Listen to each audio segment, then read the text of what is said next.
Hey everyone, welcome to Damage Assessment, a podcast and interview series where we dive into some of the trending topics in the digital frontier of gaming and advertising, guided by experts in our space. The goal of these podcasts is to inform our listeners and viewers on unique business opportunities and how to stand out in the very white hot space of advertising, gaming, and beyond so that your brand can do it right. This episode, I'm joined by Ric Mireles. He's the executive creative director for Square Enix. And Square Enix is one of the world's largest video game publishers based in Japan and founded in 1975.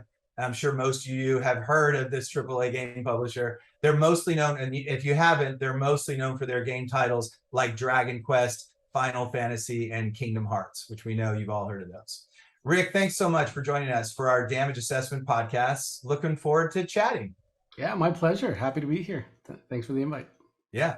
All right. So to kick off, Ric, please introduce yourself, including what your roles and responsibilities are. Yeah, so Ricardo Morales, as you mentioned, I do go by Rick, just shortened. I am the ECD at Square. It is a new role for the company, and as such, I have kind of like a dual role and remit. I One of those is I oversee the internal creative department across. It's kind of split between LA and London, and the other side of it is I work with the brand and marketing teams on multiple fronts, really: creative strategy, agency relationships, creative development, creative direction. I'm kind of like the go-to in-house creative consultant, if you will, when they have questions, whether it's from budget to who should we work with to how do you think this looks. So it's kind of runs quite the gamut. Nice. So Damage and I, a little backstory too. Damage and I have been working with Square Enix for years, and Ric is probably one of the most humble individuals. He glossed over this fact, but he is the very first ECD at Square Enix, and he built the all the parameters and guidelines. Which for folks in the audience who have built anything or entrepreneurs, they understand how difficult that is when you're blazing trails. So so most people would agree, Ric, that the path to success isn't a clean straight line going from point A, the onset of anyone's professional lives, to this point B, the current point of their career, but rather it's more of a very messy, squiggly line, right? And there are both successes and failures involved, which make us who we are today. What are several pivotal moments in your career before Square Enix that steered you to fill this very coveted ECD role at one of the top AAA game publishers in the world? Man, that's a tough one. It's been in many ways. I think the largest hurdles or challenges to overcome, I think, have been internal. If I'm being honest, I'm sure anyone in the creative field can maybe relate to just how passionate and fiery we can be, and I'm definitely no exception to that. Going back to my very first agency job, just there's an emotional intelligence, right, that you acquire as you grow and learn in your career, as you sharpen your creative skills. I think a really big turning point for me was when I arrived at Blizzard Entertainment in late 2012, 2013. Just the culture and the way the company operated, and the team dynamic, decision making, it really was a humbling experience for me. And I think I grew the most in that particular area of like emotional intelligence and decorum and focus and acumen and such. I think that's probably one of the biggest areas. Outside of that, of course, is just adapting to the constant change, right? The high pace environment that we're always a part of. That's just part of our, industry and disciplines. So it's kind of been a mix of that. But I think, yeah, to summarize, maybe the highlight has been really the personal, adapting or adaptability to those conditions as they change. I think has been the biggest hurdle to overcome. Yeah, interesting. You mentioned, you were very transparent and vulnerable, saying it's probably more internal, internal with the company that you're with, because we all know behind the smoke and mirrors, whatever company it is, there's some strife and things that people need to work out, but also internal inside of you. And I think people underestimate, especially maybe more the younger folks, older Gen Z, younger millennials, that emotional intelligence in a job is so highly valuable. I'm still working on it, and I'm not a Gen Z or millennial, and you probably are too. Um, but I want to know. So that's very interesting. Um, can you describe a creative activation or success you've been involved with at Square Enix that was incredibly gratifying to you, and your emotional intelligence and your expertise in the field all came together in this one, whether it's a recent success or even over the last decade, where you remember it and it was very gratifying? Yeah, there's been, there's been a few to highlight. We had that really great collaboration with Sia, and Final Fantasy 14 Online, right? The Fly Me to the Moon music video was such a fantastic initiative and undertaking. That's a project that I stepped into to support. That was not my idea or initial thought. um, but I was asked to kind of join the team there and lend a hand, if you will. And it was, it wasn't without its challenges. But at the end of the day, I think, to your question of how emotional intelligence may have played a part on that. I mean, it really just comes down to how you look at challenges, right, when they present themselves. And challenges could be, missing a milestone, right? Or I don't know, the models aren't behaving, the way you need them to, and whether it's in the game engine or it's Maya or whatever, right? Like it's how you adapt to those situations. And I think for me, the connection, to what I had established earlier, is that you kind of have to be solutions focused, right? I tend to tell my teams, like, picture those obstacles like really like stepping in a puddle. You can either stand in the puddle, right, while still in the puddle, and be mad your sneakers are dirty. Why is there even a puddle here? Like, you could just do that, right? You could just take a couple steps forward and get out of the puddle, and then maybe later look back at how to fix that. Or if you were on your way somewhere, first continue that, and then you can go back to it, right? So I think that project, and anyone that's worked on anything related to CG will know that it always comes with its challenges. This project was no different, but it was so amazing to see it go live, I mean, my goodness, to work with an artist like Sia was incredible. Um, Also on 14, related 14, we did this really wonderful live action campaign to promote the free trial last year. And just that coming to life was also extremely gratifying, to kind of move us forward into an upcoming title with Forspoken. Just being involved with the team and supporting the team through like visual identity development, the reveal of the logo, the game logo, the animation for that was, it's like it's much smaller, right, than a large campaign, but just that animation sequence of the logo reveal was something that was just, it was beautifully executed. And it's just really rewarding, right? So sometimes those rewards can be tiny and sometimes they can be huge, but it's all, I geek out equally over anything creative.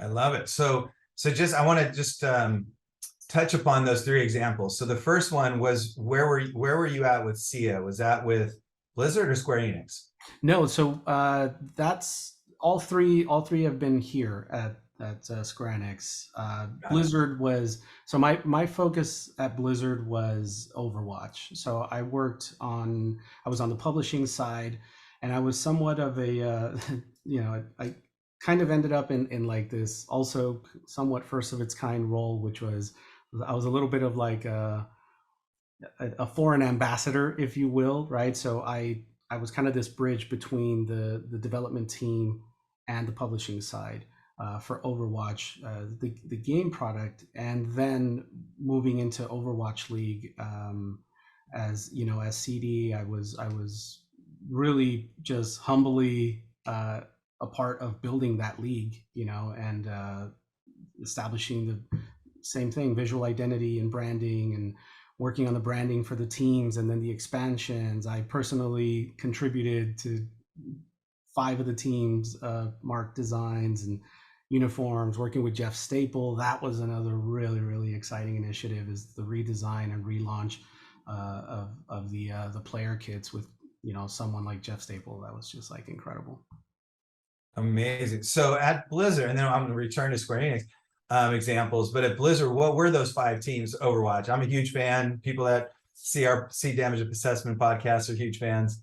What were the 5? Let's see. So, let's see if I can remember. So on Dallas Fuel, I designed the flame.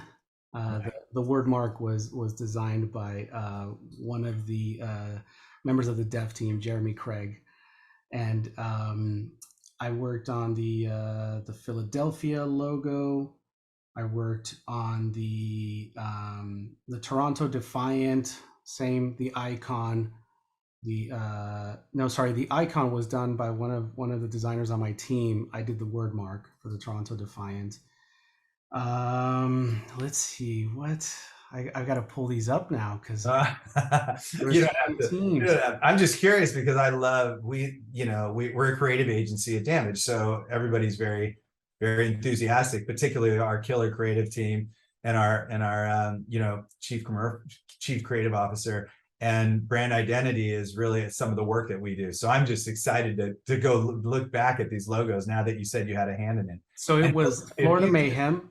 Awesome. Mayhem, okay. Florida Mayhem, the Boston Uprising, Shanghai Dragons were the other 3. So those were the ones that I personally played a part in. I did the Uprising. Actually, all 3 of those last mentioned were entirely, obviously, let me first say it was a team effort. A lot of people contributed ideas and such, but it was kind of it was a really cool, it took me back to the agency days of like, it was like that healthy competition of like whose logo is going to get selected to then move forward, right? So that's what I mean by like I did those 3, not that I didn't work as part of the team. Sure. I love it, man. That's congratulations. That's a huge. And then before we move to the next one, I just wanted to clarify. You mentioned the Square Enix initiatives were Sia, and that was Fly Me to the Moon. What game was that? That was Final Fantasy 14 online. Got it. Okay. And then the second example you gave was Forspoken, which just released, right? Or released recently. No. It hasn't launched. It was announced. Right. Yeah, okay. It hasn't launched, but yeah. So for that one, it was the logo reveal last year. Okay. That was a fun undertaking. Awesome. And Forspoken, which is one of Square Enix's huge titles, particularly this year. Does it launch this year in Q4 or November? No. Was it pushed? January. Yeah, I pushed recently. Okay. That's exciting. Cool. Okay. So in what ways, because there's so many ways to look at creative and it's such a broad term, right? In what ways does creative in marketing, not necessarily in-game art or whatnot, but in marketing influence the overall success of a game in your opinion? So for example, Forspoken, how do you see this killer creative work in the logo and the brand identity and all of the creative assets on the marketing side influence the actual success of the game when it launches? Like I think I'll take a step back for a second, right? And I think just in general terms, creative marketing plays a significant part and role as part of a launch initiative, right? With gaming, I mean, it's true with entertainment properties overall, but I think with games, right, it's part of what the experience itself offers, right? Once people get their hands on the sticks and they get to feel it, and right, that goes a long way. I think creative marketing is that is that entry point to the story, right? And it's a story in and of itself that is derived from, from the game experience, right? And in the successful, thoughtful approaches, it is connected in some way to it, right? I think that's where we all perceive the difference between like salesy type of marketing and like really thoughtful, immersive, creative marketing, right? I think it plays a really big part. I'll use Cyberpunk as an example. Cyberpunk, in my opinion, did a fantastic job. Their visual identity was on point. Like for those of us that are very like, you know, very purists in terms of typography and visual identity and consistency and all those things, like they did a fantastic job. I couldn't encounter anyone who, when I asked them like, what do you think of Cyberpunk, when I just say that and they said yellow, right? That's like really successful, right? It's no different than Coca-Cola and people go red. Mhm. um, that's important, right? That starts to connect you. Sometimes it's very upfront, right, and conscious, and sometimes it's very subconscious. And I think with Cyberpunk, that the CG trailer, right, the stories, the gameplay, like that whole package comes together to create, it's an impression. It does, in a positive way, influence your perception. Blizzard has done a fantastic job, right? I mean, who of us in the gaming world as gamers or part of the industry didn't like geek out at just their next cinematic, right? Like I think everyone is geeked out at their cinematics, right? Riot is doing a fantastic job right now with their use of music. In my opinion, they do a lot of things really well, but for me, like what I've paid really close attention is just their use of music, right? They have almost a sonic brand that is woven into their creative marketing that is really exciting. So that to me starts to kind of create that foundation for culture and community, right? Again, some people recognize it and they'll say, "Oh, that yellow color that Cyberpunk is using is really cool. It's bold." Some people consciously note that. Not everyone does. Others just align with the brand, right? That's that emotional connection where it just feels cool. It taps into cool culture, as we say, and it feels authentic, and brand partnerships, and sometimes people can't really put a finger on it, but to me it's that creative marketing. It creates that story that builds culture. Absolutely. And I love that you brought up music too, because, again, creative reaches so many different facets. And music, we just mentioned, Damage mentioned the other day on LinkedIn that Grammys is having an actual best original score in a video game. That will be a Grammy category now, It's wild. which is amazing. Yeah. But thank you and I 100% concur. Obviously, you know, I own a creative agency that focuses on gaming, esports, and streaming. So of course I agree, but literally that's what we do. And I think people either they don't realize how big creative is influencing their what games they gravitate to. Either they don't realize it or they do and appreciate it, actually. Yeah.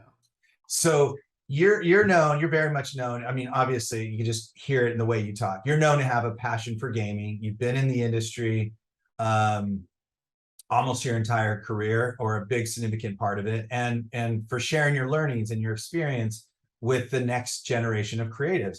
Can you tell us how you're choosing to mentor younger individuals coming up in our space? Mentorship is so like I don't necessarily choose.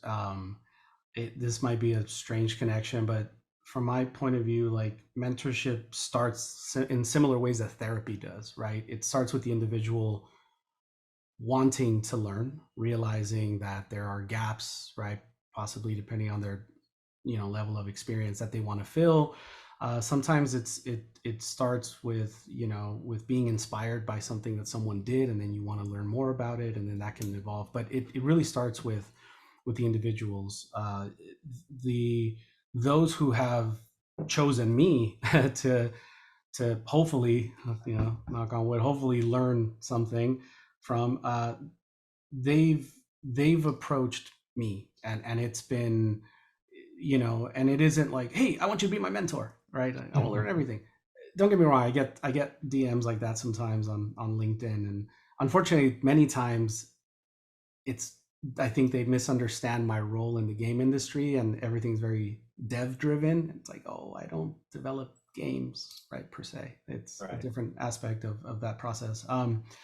But it's very organic. I think that the area where where I perhaps get a little selective, if you will, or it starts to really influence kind of from my point of view where that relationship can and can't go is disposition, right? Like disposition is huge.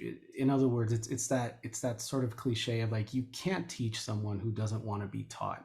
Hmm. And mentorships aren't always like there's a checklist of subjects like asking a university professor, right? Like, how do I do this? The way you do this is that like it's really not. And I'll be honest with you, like there's something that, you know, by the way, this is like the first of these sorts of interviews that I've really done. I'm a really private person in this regard, and the reason for that is like I have this like aberration towards coming off like I have all this shit figured out because I don't, right? Like I myself am constantly learning, researching, studying, like whether it's what I don't want to do, what I do want to do. So how that relates to mentorship is like if the approach, if it's clear to me that they just have like this list of like just want to like take notes and it's like an interview, right? Like that's not a successful mentorship from my point of view, right? Like for me, it's like I learn as much from the people that I work with as they learn from me, right? Because I don't have the answers, and sometimes I'm asked with, I'm presented with scenarios or questions I really don't know, and I never shy from saying, I actually don't know. I have no idea, dude. Like I don't know that anyone does, or we figure things out together. So there are a lot of factors that go into it. I mean, it's like other relationships, right? I know I have these situations sometimes where my wife will say like, oh, let's go over and meet the new neighbors, right? And okay, right, and right away what happens, right? It's like, oh, he's into this just like you, or she's into that just like you, and we think that, oh, okay, great, we're best friends now.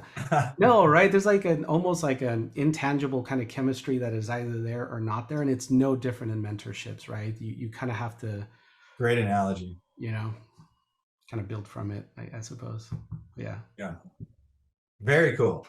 Yeah, that was the perfect analogy. My wife and I have the same conversations as well. Luckily, she's really good at picking our couple friends. Okay, now we're going to move into the final segment. This is called Damage Per Second. It's a speed interview with 3 to 5. We're going to do 5 fun facts. Oh boy. Just answer however you'd like, and we'll just move through this. If you could only play one game for the rest of your life, what would it be? Doom. Doom. If you could be remembered for one thing, what would it be? uh Providing creative direction on brown napkins. What does that mean? That's always kind of been my, I mean, not so much now because everything is in these little boxes right on Zoom, but my team at Blizzard always laughed and gave me shit because I would just grab a napkin and they happen to be like the brown, napkins. I would just grab napkins, and that's how I was like, oh, look, something like this. Or if I was giving feedback, so it was always like people had like these brown napkins with my doodles on them everywhere. I love that. And that's something, that's infamous of people in the bar where these great ideas come to light and on napkins, but I I love didn't say it. they were great ideas. I never said they were great ideas. If money was no object, what would be your dream restaurant to eat at? It would either be at just a local mom and pop in Guanajuato, where I'm from in Mexico, or to go to the other side of the world, um, it'd be a place in Paris. There's a great little cafe called Obladi in Paris. Ooh, good answers. Yeah. What was the name of the city in Mexico where you were born? I was born in León, Guanajuato. Okay, very Yeah. cool. If you could go back and give your 18-year-old Ric Mireles self one piece of advice, what would it be? Shut up and listen. Oh, good one. And then finally, if you could have dinner with any historical figure, who would you choose?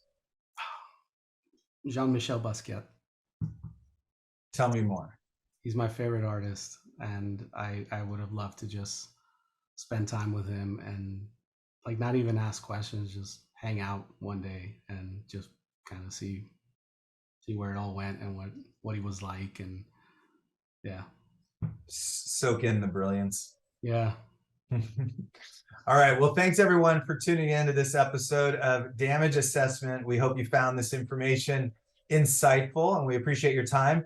And thank you, Ric Mireles, for doing some damage today and sharing your valuable thoughts and expertise. Square Enix has several massive upcoming game launches, including Forspoken in January 2023, as well as Final Fantasy 16. And for interested creatives and creators, feel free to reach out to Ric through his LinkedIn regarding mentorship.